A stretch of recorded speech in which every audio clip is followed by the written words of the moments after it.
तो दोस्तों, क्या आपकी मोटरसाइकिल हाईवे पर 100 किलोमीटर पर आवर की स्पीड पे बहुत ज्यादा वाइब्रेट करती है, लेकिन आप उस पर लॉन्ग टूर करने का सोच रहे हैं, लेकिन 200-300 किलोमीटर घूमने के बाद आपको थकान महसूस होती है। से इसके यहाँ पे छाए में मैं गाड़ी रोक लेता हूँ क्योंकि थक गया हूँ। तो दोस्तों, आपको ज़रूरत है अपनी जो बाइक है वो अपग्रेड करने की। तो इस वीडियो में ऐसी 5 मोटरसाइकिल के बारे में मैं बताने वाला हूँ जो कि आपके लॉन्ग जर्नी को और भी आसान बना देगी, कंफर्टेबल बना देगी। आप कश्मीर टू कन्याकुमारी कहीं भी लेके जाओ, ये बाइक और ये मोटरसाइकिल कहीं भी नहीं रुकने वाले। तो एंड तक ये वीडियो ज़रूर देखिएगा।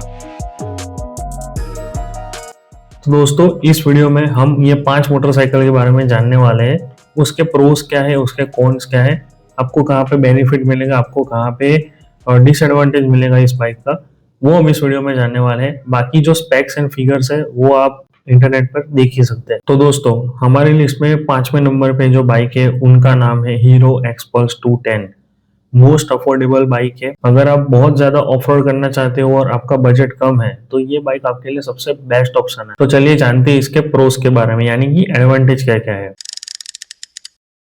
देखो, सबसे पहला एडवांटेज है उनका सस्पेंशन ट्रैवल। फ्रंट में 210 mm का ट्रैवल और रियर में 205 mm का ट्रैवल, यानी कि इंडियन रोड पे जितने भी पॉथहोल्स होते हैं वो एक मजाक है इनके लिए। दूसरा एडवांटेज है अपडेटेड इंजन, यानी कि जो पहले एक्सपल्स आती थी उससे अभी जो एक्सपल्स आती है 210 उसमें इंजन अपग्रेड किया गया है। करिश्मा वाला जो इंजन है 210 लिक्विड कूल्ड इंजन, जो हाईवे पे 100 या 1110 किलोमीटर पर आवर की स्पीड की क्रूजिंग को बहुत ही आसान बना देता है। और तीसरा एडवांटेज है जो कि मैं मानता हूँ कि ऑफ रोड बाइक में होना ही चाहिए, लाइट वेट। 168 केजी के साथ ये इतनी लाइट वेट है, अगर आप कहीं ऑफ रोड करते हुए गिर भी गए तो आप अकेले ही अपनी बाइक को उठा सकते हैं और चलाते वक्त बहुत ही इजीली हैंडल भी हो जाता है। और एक फैक्ट जो मुझे हीरो एक्सपल्स के बारे में बहुत अच्छा लगता है कि हेडलाइट के आगे आपको एक ग्रैब रेल मिलता है, जहां से आप वो बाइक को कहीं खड्डे में या कहीं पे अटक गई हो तो वहां पे आप खींच भी सकते हो, या वहां पे रस्सी बांध के आप उनको टो कर सकते हो। तो दोस्तों, ये तो हो गई एडवांटेज की बात। अब बात करते हैं डिसएडवांटेज की।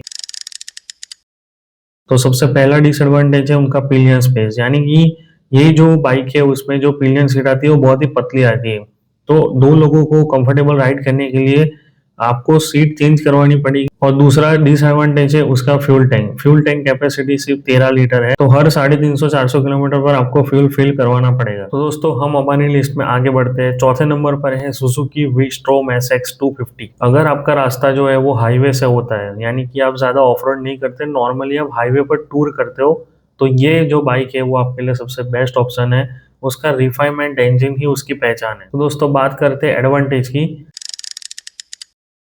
तो सबसे पहला एडवांटेज है इस बाइक में जो कि मैंने बताया, रिफाइनमेंट इंजन। 250 सीसी का लिक्विड कूल्ड इंजन आता है, but 100 kilometre per hour plus भी चली जाती है, फिर भी वाइब्रेशन हैंडल बार तक बहुत कम आता है। दूसरा एडवांटेज जो मुझे लगता है जो बड़ी बाइक का फील देता है, यानी कि बिग बाइक फील देता है, इसका जो लुक है वो सुजुकी वी-स्ट्रोम 1050 से इंस्पायर्ड है। और वो जब भी रोड पे निकलती है तो उनका जो रोड प्रेजेंस है वो सेम दिखाई देता है, यानी कि आपको एक बड़ी बाइक का फील आने वाला है। और तीसरा जो एडवांटेज है उसका मेंटेनेंस। ये जो बाइक है वो जिक्सर 250 पे बेस्ड है, यानी कि आपको हर एक सुजुकी सर्विस सेंटर में आपको उसके पार्ट्स इजीली मिल जाएंगे। मैं ये नहीं बोलूंगा कि सस्ते मिलते हैं, बट आपको इजीली मिल जाएंगे ताकि आपको मेंटेन करने में आसानी रहे। तो दोस्तों, ये हुई एडवांटेज की बात। अब बात करते हैं डिसएडवांटेज। तो दोस्तों, सबसे पहला मुझे जो डिसएडवांटेज लगता है इस बाइक पे जब मैंने ये चलाई थी, उसके सस्पेंशन बहुत ही अच्छे हैं, मैं मना नहीं करूंगा, बट जो सस्पेंशन है वो थोड़े स्टीफ है, यानी कि हाईवे पर आपको कंफर्टेबल राइड दे सकते हैं, लेकिन ऑफ रोड में थोड़े झटके देते हैं। और दूसरा जो सबसे मेन डिसएडवांटेज है इस बाइक के बारे में वो है उसका इंस्ट्रूमेंट क्लस्टर। आज भी सुजुकी वही पुराना एलसीडी इंस्ट्रूमेंट क्लस्टर दे रही है, जबकि उसके सेगमेंट में जितनी भी बाइक है, एडीवी हो गई, स्ट्रीट फाइटर हो गई, वो सारी जो बाइक है उसमें टीएफटी इंस्ट्रूमेंट क्लस्टर आने लगे। तो सुजुकी को ये थोड़ा सोचना चाहिए। तो दोस्तों, लिस्ट में आगे बढ़ते हैं। तो हमारे तीसरे नंबर पे जो बाइक है उनका नाम है रॉयल एनफील्ड हिमालयन 450। आप सब लोग जानते हैं बहुत ही ज्यादा कैपेबल बाइक है। इसके पहले जो रॉयल एनफील्ड आती थी वो भी बहुत ही ज्यादा कैपेबल हुआ करती थी, बट 450 हिमालयन में कुछ मेजर अपग्रेड है और ये बाइक उनके लिए जो कभी भी कॉम्प्रोमाइज नहीं करना चाहते। तो दोस्तों, जानते हैं इसके एडवांटेजेस के बारे में। सबसे पहला एडवांटेज है उनका टॉर्क। ये जो बाइक है वो अपने सेगमेंट में सबसे ज्यादा टॉर्क प्रोड्यूस करती है। उसका इंजन भी बहुत बड़ा है, यानी कि आप पिलियन के साथ किसी भी माउंटेन अगर क्लाइंब कर रहे हो और आपने पिलियन के साथ लगेज भी कैरी किया है तो भी उसमें कोई भी ज्यादा दिक्कत नहीं आती। इनफैक्ट अगर आप कहीं पे लद्दाख वगैरह चले गए तो आपको जो रेंट पे बाइक मिलती है वो सबसे ज्यादा रॉयल एनफील्ड हिमालयन ही मिलती है। दूसरा जो एडवांटेज है वो इस बाइक में है कि गूगल मैप का इंटीग्रेशन, आपको लाइव गूगल मैप उसके अंदर ही मिल जाता है। अगर आपको ऑफलाइन मैप इंस्टॉल करना है तो भी आप इसमें कर सकते हैं, यानी कि उसका जो इंस्ट्रूमेंट क्लस्टर है वो काफी एडवांस्ड है। और तीसरा जो सबसे मेन एडवांटेज है वो जो मुझे लगता है कि 120 प्लस की स्पीड पे भी ये बाइक बहुत ही ज्यादा स्टेबल है, बिकॉज ऑफ उसका जो व्हील बेस है वो बहुत ही ज्यादा लॉन्ग है। तो आपको जो लॉन्ग टूर करना है उसमें आपको कोई भी थकान नहीं होती, और 120 प्लस भी जब चली जाती है तब भी आपको वाइब्रेशन फील नहीं होती। तो दोस्तों ये हो गए उनके एडवांटेजेस, बट अभी हम लोग बात करें उसके डिसएडवांटेजेस के बारे में। तो सबसे पहला जो डिसएडवांटेज है वो है उसका वेट। 196 केजी का वेट बहुत ही ज्यादा होता है एक ऑफ रोड और टूरर एडवेंचर के लिए। तो ये जो वेट है वो आपको नॉर्मली हाईवे पर बहुत अच्छा लगेगा, अगर आप कहीं पहाड़ पे जा रहे हो तो भी ठीक है, बट आपको रेगुलर सिटी राइड करनी है तो आप कभी कभी वीकेंड पे लेके जाना चाहते हो तो ये वेट थोड़ा मुश्किल पैदा कर सकता है। डे टू डे हैंडलिंग थोड़ा मुश्किल है इस बाइक में। और दूसरा जो मेन डिसएडवांटेज मुझे इस बाइक में लगता है वो है उसका रिलायबिलिटी इशू। देखो ये जो बाइक है वो बहुत ही ज्यादा सेंसर बेस्ड है, कुछ भी सेंसर बिगड़ता है ये बाइक बंद हो जाती है। हिमालयन 450 में भी एक और सेंसर का इशू आ गया है। एक सेंसर का इशू मुझे लद्दाख में आया था, और ये तो नॉर्मल है गुड़गांव के रोड्स पे चलाते चलाते ये प्रॉब्लम आई है। इसमें मैं देख रहा हूँ कि मैं अपने राइडिंग मोड को ना सिलेक्ट नहीं कर पा रहा हूँ, सिर्फ इको ही ऑन हो रहा है। तो उससे हो क्या रहा है कि आरपीएम 4000 से ऊपर जा नहीं रहा है और गाड़ी में पावर है नहीं। सो ये कुछ सिस्टम में फेलियर है, सेंसर में इशू है या मुझे नहीं पता। ये रॉयल एनफील्ड को देखना होगा क्योंकि बार बार ऐसे सेंसर्स में बहुत इशू आ रहा है। तो ये एक मेजर इशू है जो रॉयल एनफील्ड को सॉल्व करना पड़ेगा। तो दोस्तों अब हम आगे बढ़ते हैं हमारी लिस्ट के चौथे नंबर की गाड़ी के बारे में, जो है टीवीएस की तरफ से आने वाली रोनिन 225। और ये बाइक अपने सेगमेंट में, और यहाँ तक कि हमारे लिस्ट में आने वाली जितनी भी बाइक है उसमें सबसे ज्यादा कंफर्टेबल अगर राइड चाहिए तो ये बाइक आपके लिए सबसे बेस्ट है। तो दोस्तों जानते हैं इसके एडवांटेजेस के बारे में। तो सबसे पहला एडवांटेजेस तो मैंने ही बता दिया आपको कि इसमें बहुत ही कंफर्टेबल जर्नी आप कर सकते हैं, और उसका जो फुट पैक पोजीशन इतना कंफर्टेबल है कि आपको लगेगा कि आप सोफा पर बैठे हो। दूसरा जो एडवांटेजेस है वो है उसका लो एंड पंच, ये मैंने पर्सनली नोटिस किया है इसलिए मैं आपको बता रहा हूँ। और उसके अलावा जीटीटी है, यानी कि ग्लाइड थ्रू टेक्नोलॉजी, जो उसको और प्रीमियम बनाती है। कि अगर आप कहीं सिटी में आप राइड कर रहे हो और आपको नॉर्मली कम स्पीड पे अगर आपको ज्यादा गियर पे ये बाइक उठानी है तो आराम से उठ सकती है। ये मेरे एक फ्रेंड के पास ये बाइक है, तब मैंने ये चलाई थी, तब मैंने ये नोटिस भी किया था। तो ये एक एडवांटेज होने वाला है कि आपको बार बार गियर चेंज करने की जरूरत नहीं पड़ेगी। सो कल जब हम लोग बात करते हैं अबाउट द घोस्ट थ्रॉटल और GTT, that is guide through traffic technology of TVS, and ये है मेरे पास जो है टीवीएस का रोनिन है मेरे पास।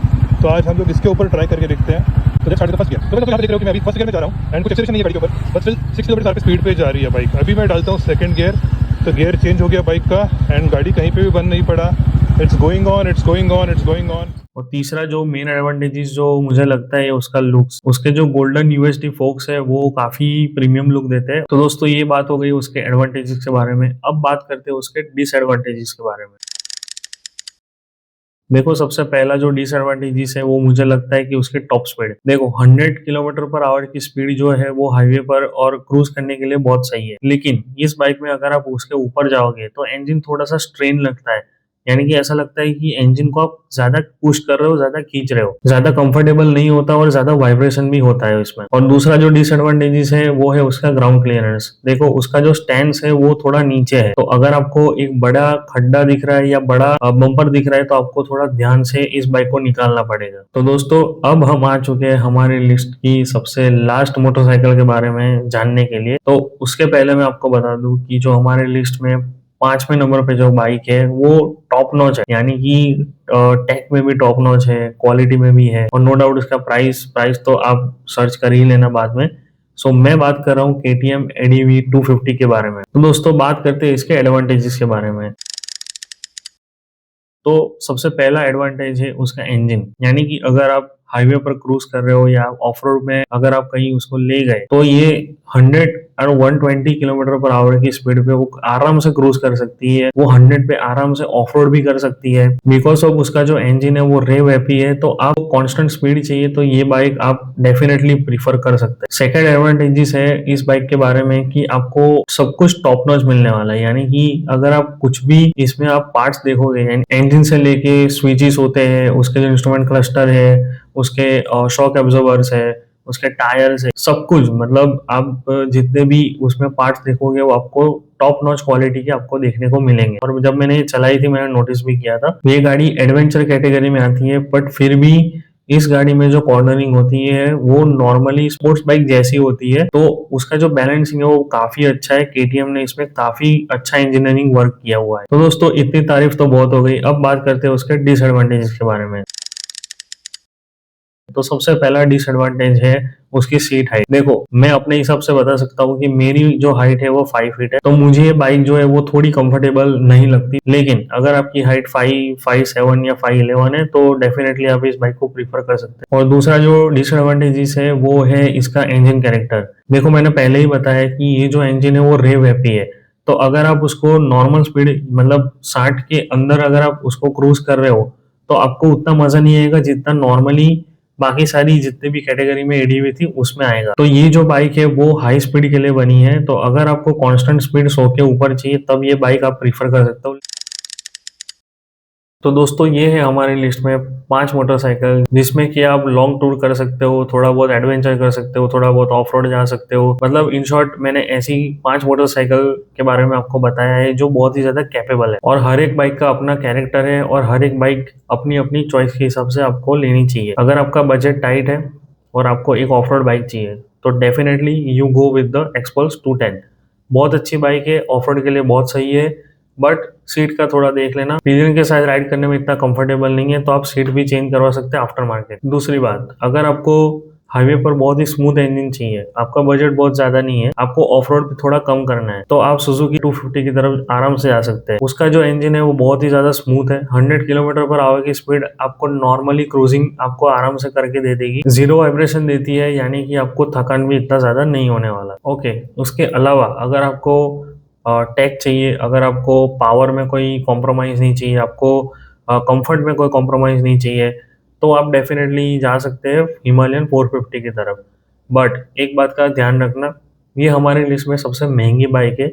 इसका जो ऑन रोड प्राइस है वो 350 या 3.60 के अराउंड जाता है, आप चेक कर लेना एक बार। और चौथी जो बाइक है टीवीएस रोनिन 225, देखो ये एडीवी बाइक नहीं है, तो सबसे पहले ये बाइक ऐसे लोग ले सकते हैं जिनको सिटी राइड सबसे ज्यादा करनी है बट वीकेंड पे रिलैक्स होकर वो टूर भी करना चाहते हैं, वो डेफिनेटली टीवीएस रोनिन की तरफ जा सकते हैं। और रही बात केटीएम एडवेंचर 250 की, तो देखो ये ऐसे लोग ले सकते हैं जिनको क्वालिटी बहुत अच्छा लगता है और उनको रेव हैप्पी इंजन चाहिए, यानी कि वो ऐसे लोग ले सकते हैं जिनको बहुत ही ज्यादा लॉन्ग टूर करना है, यानी कि एक एक दिन में 500-600 किलोमीटर अगर कवर करना है हाईवे पे या ऑफ रोड पे, तो आपको एक कांस्टेंट स्पीड पे चलना रहता है, तो ये जो बाइक है 110 या 120 तक आपको आराम से क्रूज करवा देगी। और उसका जो सर्विस नेटवर्क है वो बहुत ही वास्ट है, मतलब आप कहीं पे भी चले जाओ आपको केटीएम का सर्विस सेंटर देखने को मिल जाएगा। तो देखो ये जो 5 बाइक है वो मैंने आपको बता दी है, आपको अपने हिसाब से अपने अकॉर्डिंग आपको बाइक चूज करनी है। आप कोई भी बाइक परचेस करो, एक बार उसके